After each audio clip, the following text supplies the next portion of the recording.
Hello, welcome back to another story time with Mrs. Dunlop. I hope you're really enjoying these stories. It's lovely to hear. I've had some emails from some of your parents saying thank you, that you're really enjoying them. I've heard some of you are using them as bedtime stories as well. Have you all got used to seeing me on your television yet? It's a bit strange, isn't it? Hey? Lots of things are different at the moment, but I hope you're getting used to them in some kind of way. The story today is Otto Blotter, the Bird Spotter, by Graham Carter.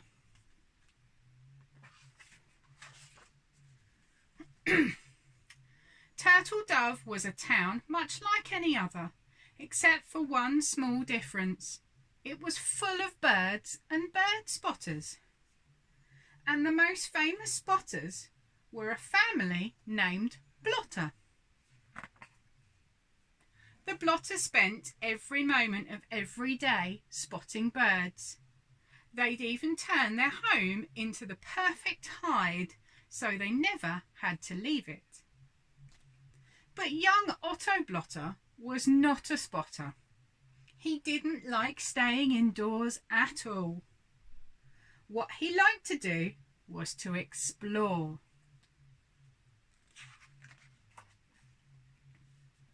On this particular day, Otto made an extraordinary discovery.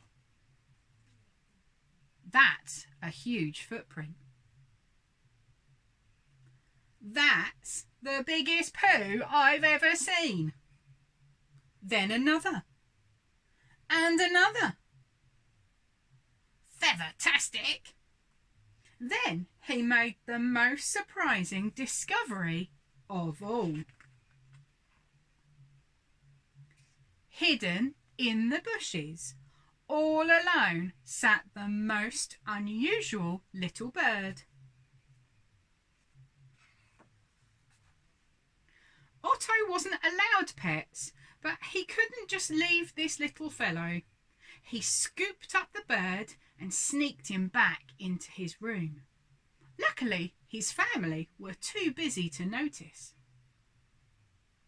The next day, Otto took his feathery friend to all his favourite exploring spots and sneakily fed him and bathed him after the rest of the family had gone to bed.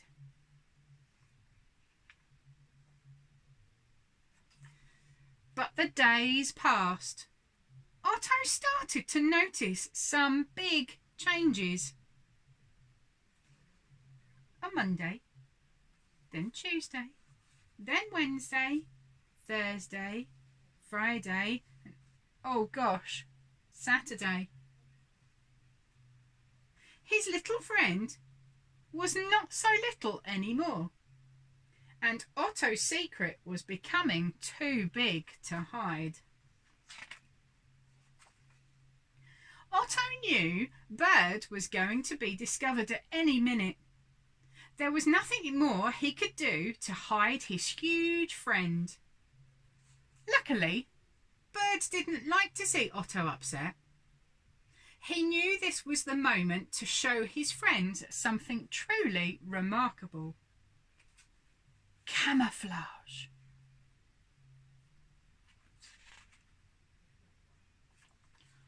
Otto was over the moon. Now Bird could disguise himself as anything. It meant they could go anywhere. Can you see him? Can you see him?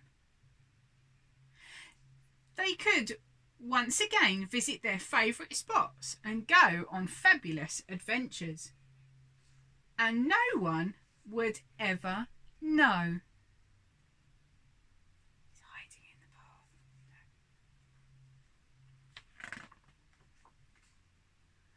Otto and Bird could not be happier until the day they visited the zoo.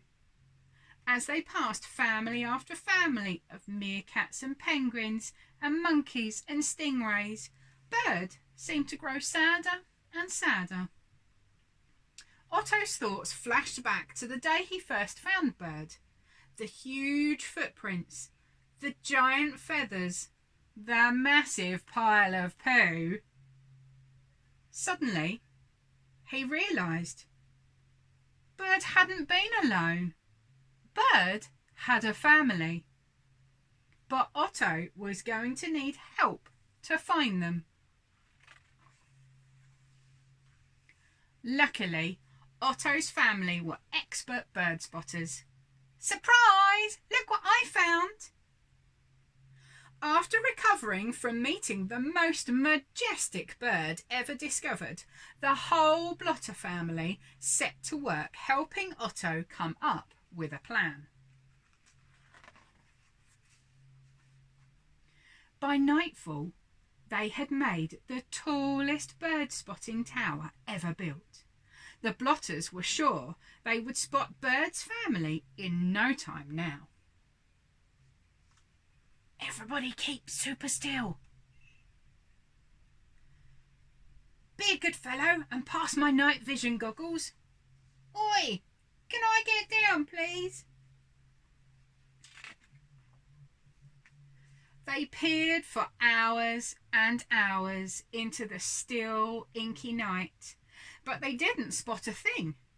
Don't worry, Bird, said Otto. We'll find your family. Thumi, family. Then something magical happened. Family! Cried Bird. Glowing so brightly, he lit up the whole night. In the distance, something began to rustle.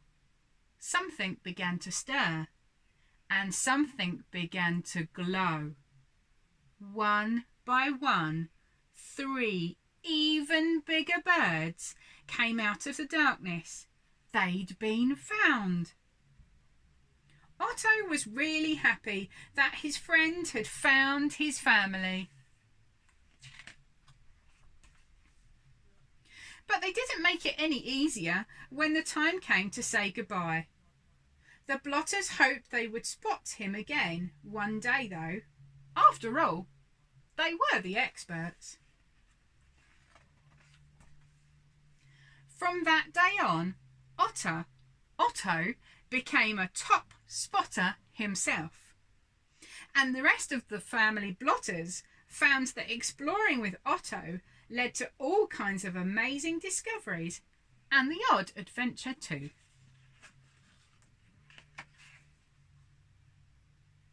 Wasn't that a lovely story? And it was a happy ending too. Have you been watching the birds in your garden recently? Or out of your windows? I know I have. Been sitting watching them when I'm eating my breakfast in the morning or they're pecking at the birdseed. It seems like there's lots of different animals around at the moment, more so than normal. And I wonder if that's because there's not many cars on the road. Maybe you can have a look tomorrow and see what birds you can see. I'd love to see some of your pictures and drawings of them too. If you want to share them, do that. See you again soon. Bye!